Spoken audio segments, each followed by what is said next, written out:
Welcome, dear friends, to this live stream for Empty Cloud Monastery.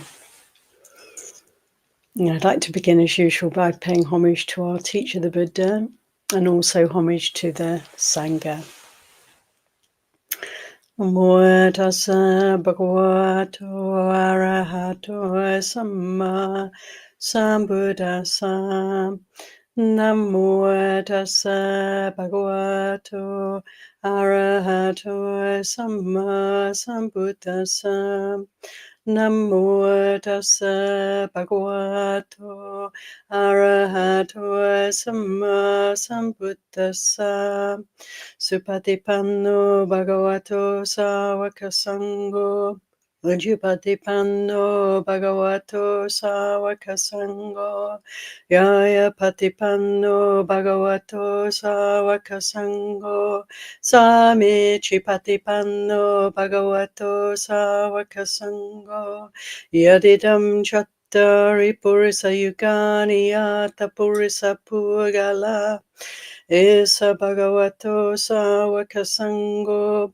Ahunayo pahunayo dakinayo anjali karanayo anuttaram punya ketan lokasati.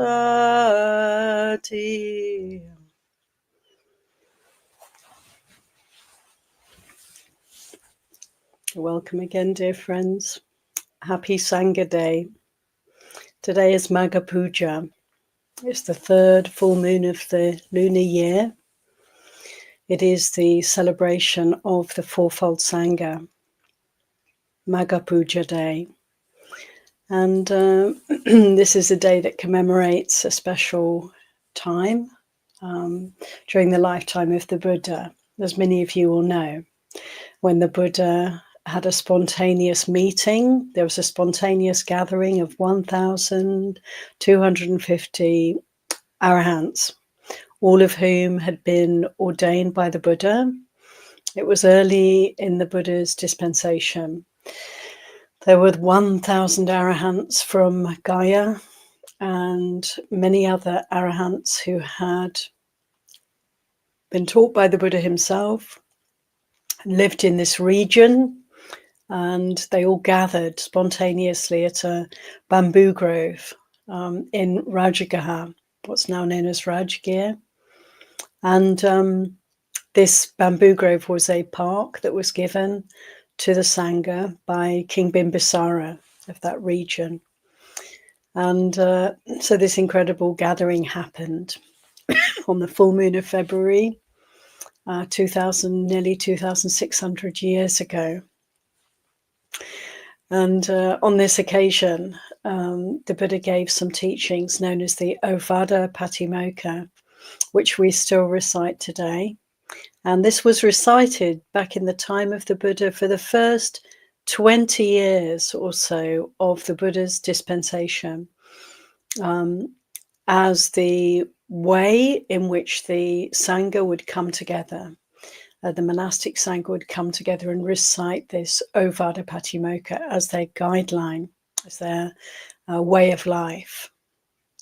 It was only later that more rules were created by the Buddha as more and more people joined the Sangha, the monastic Sangha. More and more monks and nuns, more and more defilements, more and more difficulties arose over time.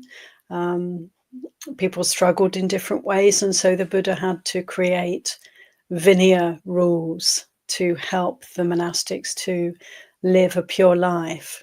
When there were many arahants at the beginning, this was not necessary because there was no problem, there was no risk of the monastics stepping outside of the good way, the virtuous and pure way of life. Inevitable for someone who's free from suffering. So there was no harm being done, but later on there was a need to create more rules. But for the first 20 years, and even to this day, we still have the Ovada Patimokkha as our guideline for conduct, applicable to all. And so on this day, Magha Puja Day, all over the Buddhist world, in monasteries and elsewhere, this recitation is being done, and people are considering the Ayya Patimokkha teachings. So I think it might be good for us to look at those teachings today, and we might also consider the qualities of the Sangha, which I just recited at the beginning. These qualities of the Sangha, oft repeated in various suttas, teachings, and chanted on a daily basis in monasteries and elsewhere, a reminder of this third of the three refuges, the refuge of Sangha. And so we might also go through these qualities and consider what is Sangha. I could just briefly answer this question in terms of the definition of what is Sangha, and later we'll look at the qualities of the Sangha. So to define Sangha, in Pali, this word Sangha just means a group. It's like a collection of things. Sang means with, so it's a gathering of things or people, and most often referring to people. So a group. It could be a group of anything, however. So that's, strictly speaking, the meaning of the word Sangha. The way that we understand this word in Buddhist world is in a number of different ways. One could say any group of people who are practicing the Buddha's teachings, we could call a Sangha. And so people do come together in groups, study groups, meditation groups, and so on. And they will sometimes call themselves a Sangha. And that's perfectly valid. And then there's the definition of monastic Sangha, that is the monks and nuns. There's also the definition of the fourfold Sangha, which is male monastics, female monastics, male and female lay practitioners. This is one of the more common understandings of the word Sangha when we use this word. That is the fourfold Sangha, and covers everybody who's practicing the Buddha's teachings. And this is what we're really celebrating today. Magha Puja Day is the celebration of the fourfold Sangha. There's also a more exclusive definition that comes up quite a lot in the Pali Canon, which is the Ayya Sangha. The Ayya Sangha is the group of those who have attained Nibbana to some extent, even just as a glimpse. That is those who have attained stream entry, once returner, non-returner, or arahant, insight, or letting go. So they have let go of suffering to the degree that they've either entered the stream or gone beyond that. And so Ayya Sangha is, we can consider as a way of viewing the Sangha to whom we can really look up, the ones we can really venerate, the ones we can respect, the ones we can take inspiration from. These are those who have gone before us, who can lead us in the right direction. And so the Ayya Sangha is another way in which the Sangha can be defined, but I would prefer to define this as Ayya Sangha and Sangha proper as the fourfold Sangha. But you can see there are many different interpretations of this word. There is, of course, the triple gem, the Buddha, Dhamma, and Sangha as refuge. And in this context, the Sangha often is referring to the Ayya Sangha, those who have the ability really to guide others, who have the clarity, who have the understanding of the Dhamma, at least to the level of stream entry. I might say a bit more about this if there's time in this session. So to come back to the Ayya Patimokkha, I'd like to look at it together, line by line. We find the Ayya Patimokkha in the Dhammapada collection of verses in the Pali Canon, and it's verses 183 to 185, I think. So in the Dhammapada, starting with verse 183. And here it is. I'm going to read it to you. It goes like this. Kanti paramang tapotitika. Nibbanang paramang wadanti Buddha. Nahi pabajito parupagati samano hoti parang vihetayanto. That's the first verse. And the meaning of this verse is Kanti paramang tapotitika. The Buddha said at this great gathering, his teaching was this. He said, patience is the highest austerity, the highest of the ascetic practices. It's not the practice of standing on one leg for months at a time or fasting until we're extremely emaciated. No, the ultimate austerity, the ultimate ascetic practice is that of patience, patient endurance, patiently accepting the way things are. So this in itself is just one line, is a very profound teaching and guideline for us, isn't it, friends?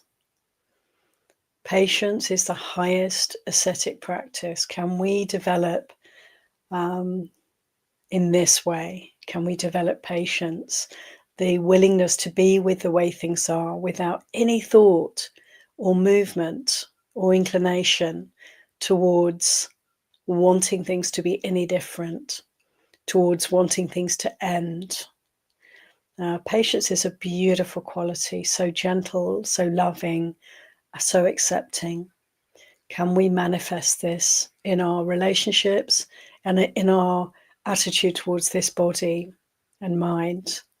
When we're sitting meditation and we're assailed with restlessness or obsessive thoughts, can we patiently endure? Can we just open to the way things are without any wish to get rid of or to change the situation? And the same as we cultivate patience towards this one, we can cultivate patience towards the world around us. Beautiful quality that makes us so safe, so helpful, so supportive to others. We're not trying to change anyone. We're not trying to get away from anyone. We accept others just as they are. And through this quality of acceptance, it's not a, how to say, going along with that which is unwholesome. Not at all. It's simply the willingness to meet the other, to meet the defilements in ourselves with this kindness, this gentleness, this acceptance that enables good things to evolve. When we look around us in the world and we see awful things happening, first let's bring some patience to bear so we can face those awful things that are happening with an open, tender heart. And in doing this, it's possible to go further and to support the good emerging and the letting go of the unwholesome, the unskillful. So patient endurance, the highest austerity, the highest ascetic practice, the willingness to give up on our objections to the way things are. First and foremost, this gives us the opportunity to practice further. So this is the first line of the Ayya Patimokkha. Then the Buddha goes on to say, Nahi pabajito, Nibbanang paramang wadanti Buddha. Nibbana is the ultimate. Nibbana is the highest. Nibbana is the greatest. Wadanti Buddha. So say all the Buddhas. So all the Buddhas throughout time and space are always pointing, that is, those who are awake, are always pointing to Nibbana. This is the ultimate happiness, the ultimate good. This is the goal, the aim of the holy life, of our practice. Nibbana, the coolness, the freedom from suffering, freedom from knots, from entanglement, the unconditioned. The next line, na hi pabajito parupagati. No pabajita, no one who's gone forth, no one who's on the path of practice, no serious practitioner will harm parupagati, will harm another person, will create harm, will cause harm. We are harmless. We are therefore safe. There's nothing to fear from someone who's practicing the Buddha's way. No renunciant, no one who goes forth as a monastic can harm another, or one is not truly a monastic if one harms another. And then samanohoti parang vihetayanto. Samanohoti, one is a samana only when one is free from, one is avoiding, one is not oppressing another. So we are incapable of harming, we're incapable of oppressing others. Or rather, for monastics, if we find ourselves, or anyone who's seriously practicing, friends, if we find ourselves causing harm, creating harm, oppressing others, then we must step back immediately, avoid that at all costs, because this is according to the Avada Patimokkha, this completely disqualifies us as followers of the Buddha, as practitioners. So the first thing the Buddha says in this Avada Patimokkha, this celebration of the possibility of harmonious community, of Sangha, practicing together, firstly, patience, the highest asceticism. Develop patience, cultivate patience, and then we are to strive for Nibbana. We are to aim our energy, our intentionality toward letting go, toward the freedom that is that which is free from suffering, Nibbana. And we are to avoid any kind of harm and step away from any ways in which we may be oppressing others, tormenting others through our views, it may be, through our behavior, through our attitudes. So this is an opportunity, an invitation to reflect and consider if there's any harm being done here. And so this was the teaching the Buddha gave to these 1,250 arahants. They're already free from suffering, but he's giving this teaching as the way. And so all those who follow on, all future generations, can really absorb and follow and reflect upon this teaching. How beautiful. The Avada Patimokkha continues. The Buddha continued. Another verse here. He says, Sabapa pasa akaranang kusala supasampada sachita pariodapanang etam buddhana sasanang. So this second verse is saying, Sabapapasa akaranam, the non-doing, the non-performing of all evil. So again, avoiding anything harmful, the avoidance of all evil. Kusala supasampada, the bringing up, the manifesting of good, of that which is skillful, performing the skillful. Sachita pariodapanang, to purify the mind, to clean the mind. Etam buddhana sasanang, this is the teaching of all the Buddhas. So this beautiful verse we see again and again is the core of the Buddha's teaching. To do good, to avoid harm, and to purify the mind.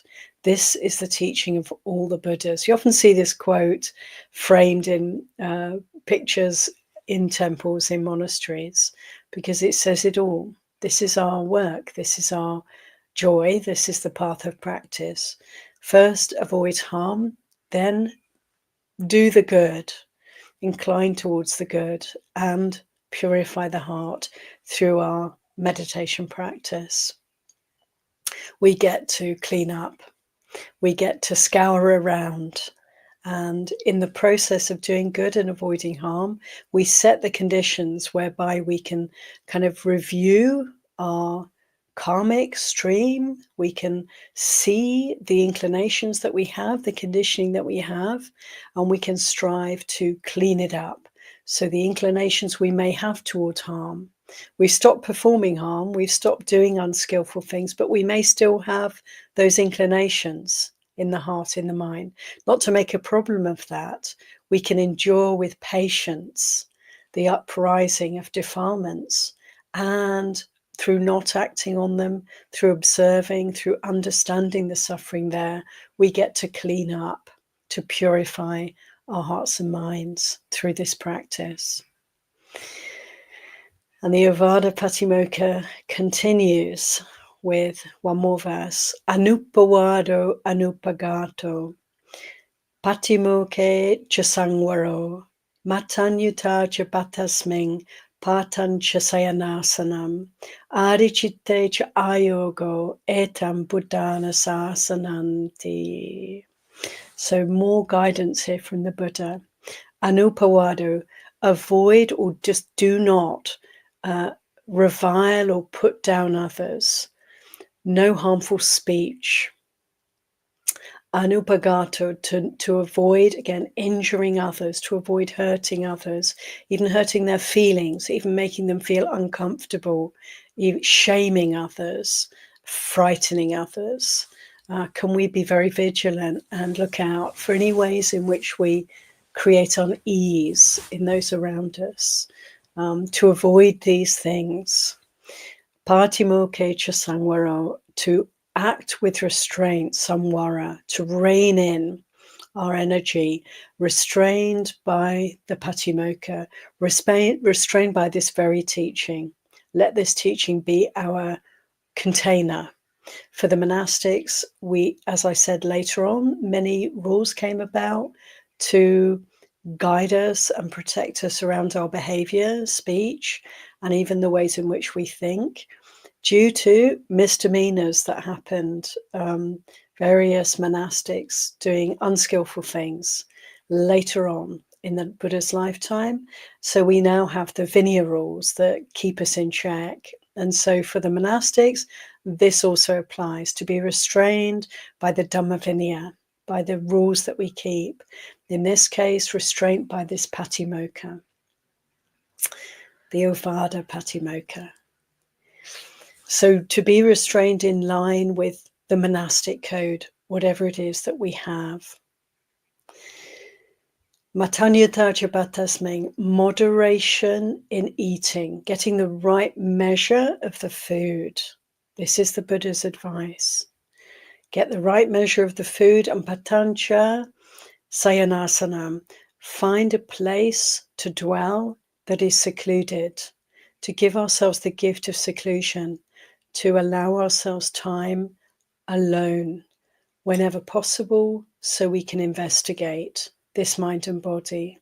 It doesn't mean to shun the world, but for the monastics, there's a very clear guidance to seek seclusion. Seek seclusion physically when we can. Seek seclusion internally in our practice. This we can do wherever we are, to turn, that is, our attention inward, to be secluded, to be focusing our attention on this mind and body. This is important for us all, and even when we can't be alone physically, this we can practice. And the ultimate seclusion is the seclusion from the defilements. This we're working towards, to be secluded, to be free from the causes of distraction, of the mind going out, seeking or shunning the world. So to practice seclusion is the Buddha's teaching here. How do we do this? It's for each one of us to see, can I consider this? Can I consider the benefit of seclusion? Can I find my way to seclusion, either physically to some degree, but certainly in terms of practice, to bring the mind home, bring the attention home, Pay attention here. This is the teaching of the Buddha. And he goes on to say, adicite cha ayogo, so to commit ourselves, to yoke ourselves, to align ourselves and unite ourselves with adicite, with the higher mind, with the mind that is freeing itself, the mind that is harmless, that is utterly wholesome, and that is purifying through the practice. And the Buddha concludes, Etam Buddhana Sasanang, repeating, this is the Buddha Sasana. This is the teaching of all the Buddhas. So this beautiful Ovada Patimokkha is recited on this day, Magha Puja Day, all over the Buddhist world. And it's something for us to really consider, not just on this day, but throughout our lives, throughout our practice. These guidelines cover everything we need to guide and support and protect our practice.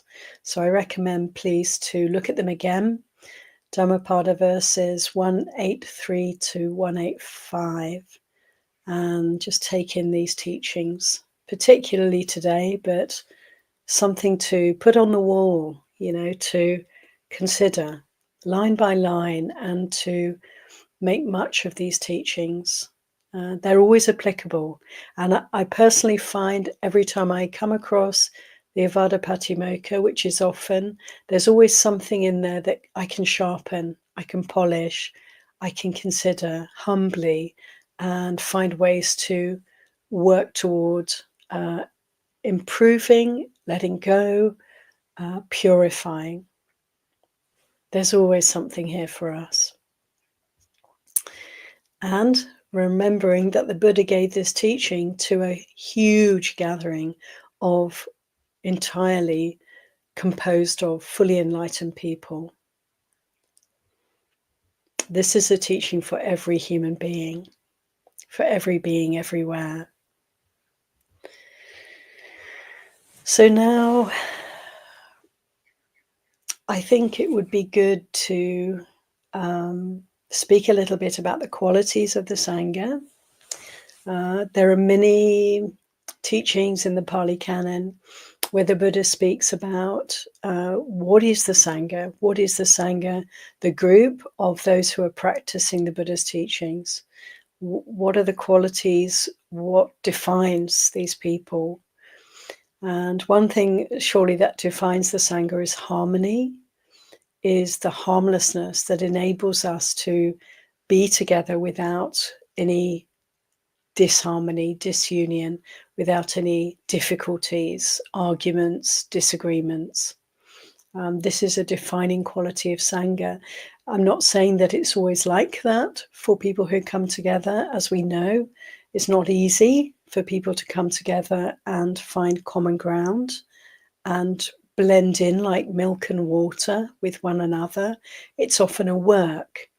And from my many years in monasteries, I have very many experiences and many memories of difficulties harmonizing, and how it is we'd be like jagged rocks all piled together and put into a maybe cement mixer. It's a bit like being twirled around in a cement mixer, all these stones and rocks with jagged edges. This is a bit like the feeling of Sangha life oftentimes, because people do rub against each other. People do have sharp edges until they've seen them and are able to, through understanding, let them wear away. Meantime, until we're fully enlightened, we're going to be noticing friction in community. And this is, of course, our teacher. This is what enables us to see the suffering and to iron out, to smooth over, to work with the rough edges that we may have. And so Sangha life can be a bit like being in the old cement mixer, being jostled around with a whole load of other sharp stones and cutting ourselves on one another. But the intention of those who are practicing well is to see where harm is happening and to work to alleviate that, to let go of the causes.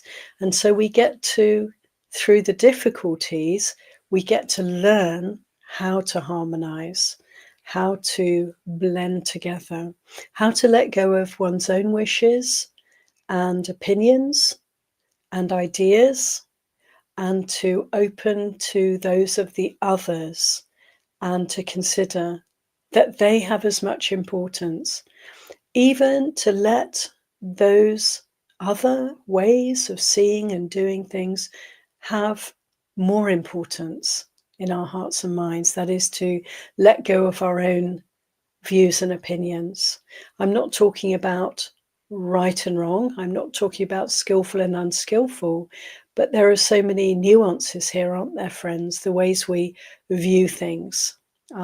Often there are many grey areas. So this is not a matter of breaking or keeping precepts, but rather a matter of being willing to go with the flow of how others might want to operate, how others might want to run a monastery or a business or relate in family life, and to let our ideas about these things be put aside, to listen, to take in alternative possibilities, and to really open to this is to harmonize, is to find common ground.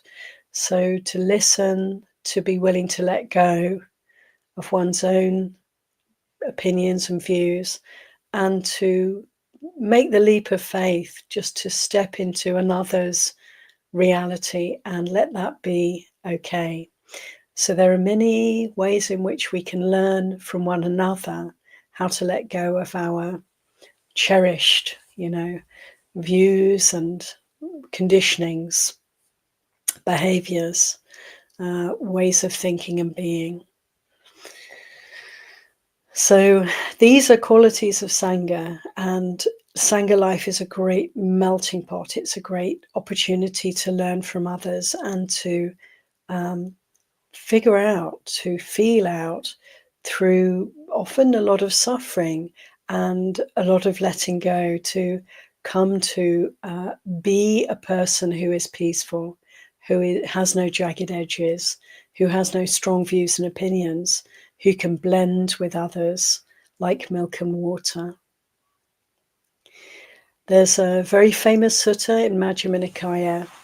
Many of you will know Anapanasati Sutta. This is the sutta on the meditation on breathing, the breath meditation, which so many of us practice with. In this sutta, there are many teachings, but one of them is the teaching on Sangha, because at the beginning of this sutta, which was also given on a full moon night by the Buddha, surrounded by a huge gathering, again, of monastics, probably the fourfold Sangha, of monks, nuns, lay and men and lay women. And the Buddha gave notice that a teaching was going to be happening on this particular full moon night, and many, many people came to hear this teaching. And at the beginning, the Buddha spoke about those who were gathered, that is the Sangha, that had assembled for this teaching. And this is what he says about the Sangha. This assembly is free from prattle, free from chatter. It consists purely of heartwood. Such is this Sangha, this assembly. Such an assembly as this is worthy of gifts, of hospitality, of offerings, of reverential salutation, an incomparable field of merit for the world. Such is this Sangha, this assembly. He said, a small gift given to the Sangha becomes great, and a great gift becomes greater. Such is the Sangha. It is a rare thing for the world to see. Such is this Sangha of practitioners. He said it would be worth journeying many leagues with a travel bag to see Such is this Sangha. We can consider when we think about going to stay in monasteries. This is something really worth doing, friends. Get the travel bag and make the journey to be with the Sangha. That is, to be with a group of people who are living together to practice the Buddha's teachings. He says, in this Sangha, so at this time when the Buddha was giving this teaching, Anapanasati Sutta, around him, he said, in this Sangha there are arahants with their taints destroyed. The taints destroyed, the fetters destroyed. Those who have completed the path, who've reached the goal. There are also those who have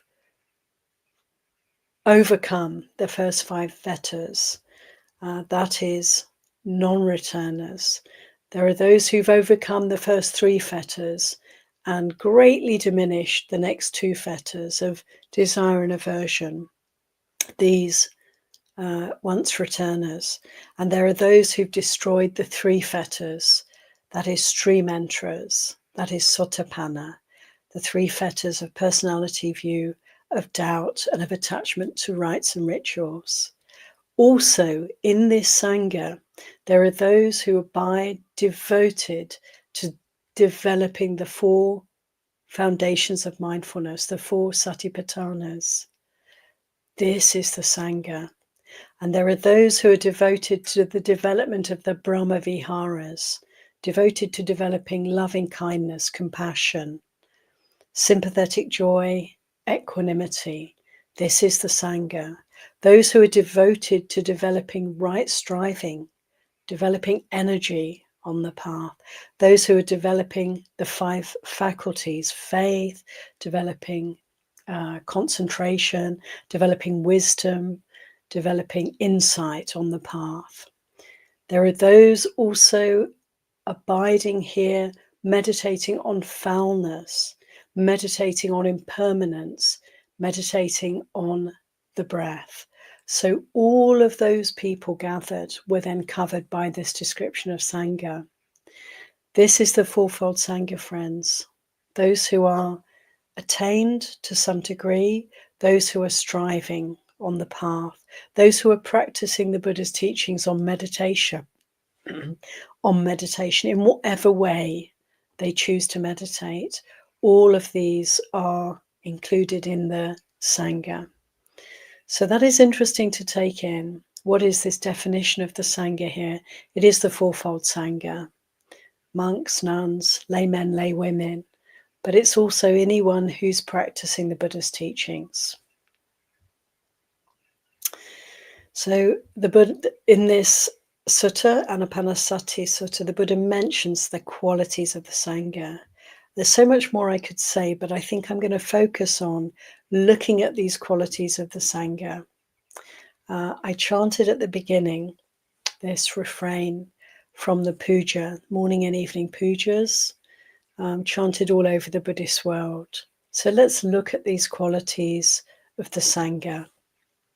Supatipanno Bhagavato Sāvaka Sangho, Ujjupatipanno Bhagavato Sāvaka Sangho, Nyaya Patipanno, and Samichi Patipanno Bhagavato Sāvaka Sangho. These are the Buddha's disciples. It is those who are practicing Patipanno, who are practicing Su well, Bhagavato Sāvaka Sangho, those who are practicing the Buddha's teachings well, those who are practicing the Buddha's teachings Ujjupatipanno, in an upright fashion, in a sincere way, in a directed way. Nyaya Patipanno Bhagavato Sāvaka Sangho, those who are practicing, we could say, knowledgeably, we could say systematically, or in the right way, with the right methodology. Nyaya, with knowledge. And Samichi Patipanno is beautifully translated in places as with integrity, those who practice with integrity, those who practice properly. Samichi. So these are the Buddha's disciples, those who practice well, who practice in an upright way, in a sincere way, who practice with insight, with integrity. And then Yadidan Chattari Purisa Yugania Tapurisa Pugala. That is the 4 pairs. The 4 pairs, the 8 kinds of noble beings. That is the Arya Sangha here. That is the stream enterers, non-returners, once returners, arahants, those who've attained nibbana to the degree that they are bound to complete the journey, to let go of all suffering. This chant goes on. Such ones, such people are Pahuneyo, Dakineyo, Anjali Karaniyo, Anuttaram Punya Ketan Lokasati. Such beings are, first of all, Ahuneyo. Such beings are worthy of offerings, worthy of gifts. Pahuneyo, worthy of hospitality.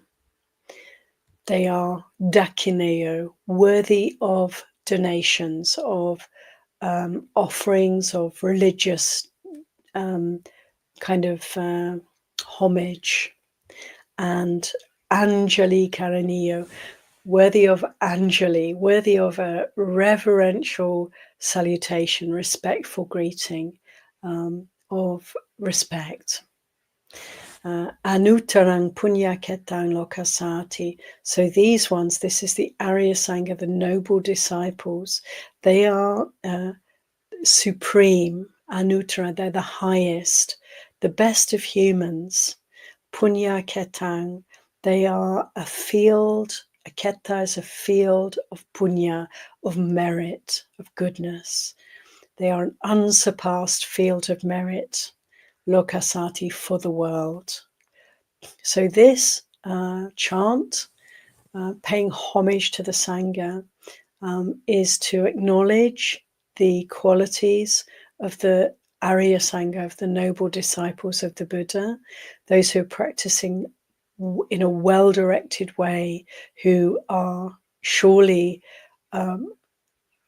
aiming for Nibbana, and who therefore have attainment and who are worthy of all the support that can be given in the material realm, and also the homage, the respect. So this is for us to look up to this aspect of Sangha, friends, and to take inspiration, because for all of us, we may have some group, some community, some friends that we meet to meditate with, some people that we'll go to ask advice about our practice or to discuss our experiences, to sort of explore knotty points in terms of sila, in terms of our conduct, to confess to, when we've done something we're ashamed of and we're fearful of repeating, something unwholesome, something harmful. The people that we go to speak about these things, to open it up and to explore what's happening, to get it off our chest through confession. In all these groups that we have, these friends that we have, this is our Sangha, and this surely is a refuge for us. And so we have the Arya Sangha, but we also have our actual spiritual community that we, if we're fortunate, we touch in with. We might meet with in person. We might meet with on Zoom, on the internet, just as we're meeting today, friends, and having this conversation. This is our Sangha. And we can consider that those in our Sangha may not be Arya, they may not be stream enterers or beyond that, they may not have spiritual attainments, but we can honor and revere that in each and every member of our Sangha that is aspiring for liberation. and treat one another with great respect, you know. And in this way, when we consider the qualities of the Sangha, we feel uplifted. And also when we relate to one another as Sangha in this way of respect, in this way of gratitude for the possibility of meeting and practicing together, we have a chance to uplift ourselves through Sangha. And when we cultivate this very respectful eye, this very humble and reverential gaze towards our Sangha, wherever we find it, then we're really creating the conditions for harmony, for support, for good practice, you know, in ourselves and in the friends around us. So this quality of Sangha, the quality of harmony in the group, the quality of promotion of goodness, promotion of path. We can come together in our Sanghas with this spirit of uplifting and purifying. Purifying ourselves is our work, but also purifying our group, our Sangha, helping one another along the way. And of course, famously, the Buddha said to Ananda, spiritual friendship is the whole of the holy life. And we can really take that in and recognize that if we were on our own here, we would probably not get terribly far. We have the Buddha, we have the Buddha's teachings, we have the Dhamma, and we also have the Sangha. And we do well when we turn our hearts and minds to the Sangha and connect and take support and offer support, to take in teachings and offer teachings, discuss, you know, consider together the suttas. When we look at a sutta on our own, I find it can be extremely helpful, and I do this all the time. But even more wonderful is to come together in a group and look at a teaching, look at a sutta, and see what wisdom comes into the space. It's quite remarkable to me that when there are 2 or 3 gathered together to explore the Buddha's teachings, we can really multiply the wisdom, the insight, and help one another, guide one another with the teachings of the Buddha as our springboard.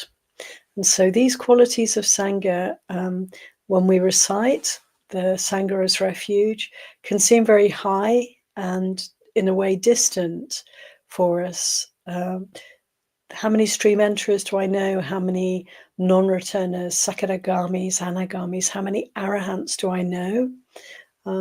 It can seem a little idealistic, beyond our everyday lives. But actually, let's remember that Sangha is a living entity at this time, in this place.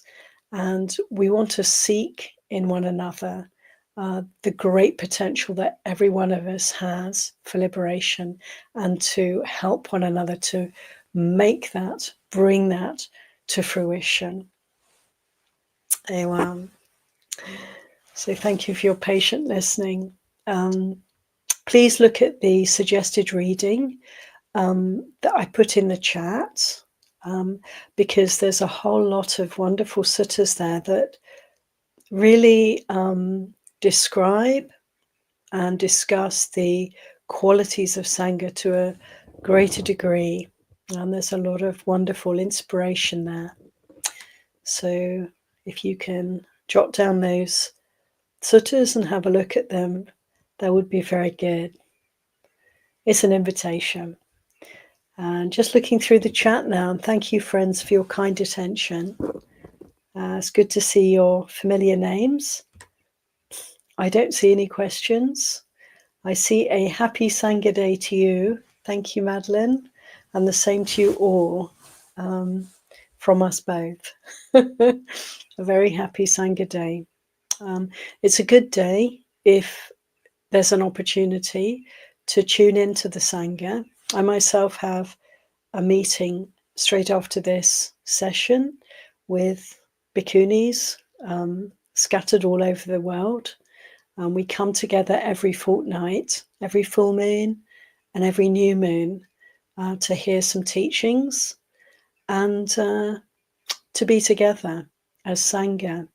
And it is wonderful, I feel, in this time that we have this opportunity to connect globally. It's quite miraculous and amazing when the internet is used for good purposes, you know, for the uplift, for the benefit of ourselves and others. And so it is remarkable that we can come together, even though we might live on different continents, on such a day as this.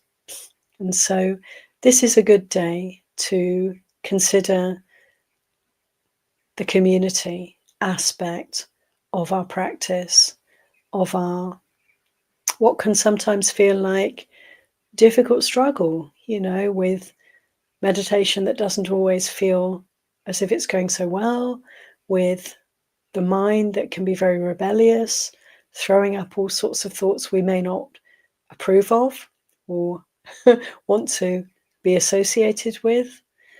It can be difficult in our everyday lives to feel that we're always able to manifest harmlessness and non-cruelty. Collectively, we may feel that we're complicit in harmful and cruel acts, happenings. And so it can be quite challenging for us. I'm sure in every time and place, certainly in this time and place, to maintain a sense of well-being, to maintain our equanimity, and to feel that we know how to proceed on the path of practice. And so it really is a wonderful refuge for us, and as important, you know, it's like the Buddha, Dhamma, and Sangha. These three, each one, you know, they're like the legs of the tripod. Each one is important. Each one is equally significant for us. And today, Magha Puja Day, is the day that we most particularly highlight and celebrate and consider this refuge of Sangha. And so it's a good day to dwell on Sangha. What does it mean for you? How does it relate to your practice?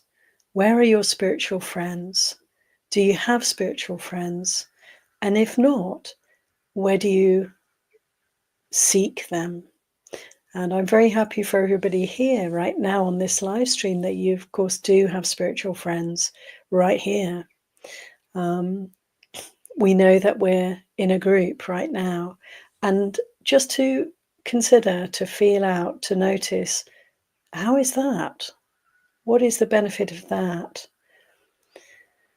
How does this nourish the practice? And to make much of that, homage to the Sangha. And may we all find the spiritual friends that we need. May we all respect and revere them. Respect and revere the potential we all have for liberation, and bring that out in one another. Support one another truly, you know, to refrain from harm, to do good, and to purify the heart. This being the teaching of all the Buddhas. Ayya. So, dear friends, I think we can conclude with 3 sadhus, heartfelt sadhus, to our teacher, the Buddha who taught the Dhamma and who created the Sangha. Happy Magha Puja Day, everyone. Sadhu, sadhu, sadhu. Anumodami.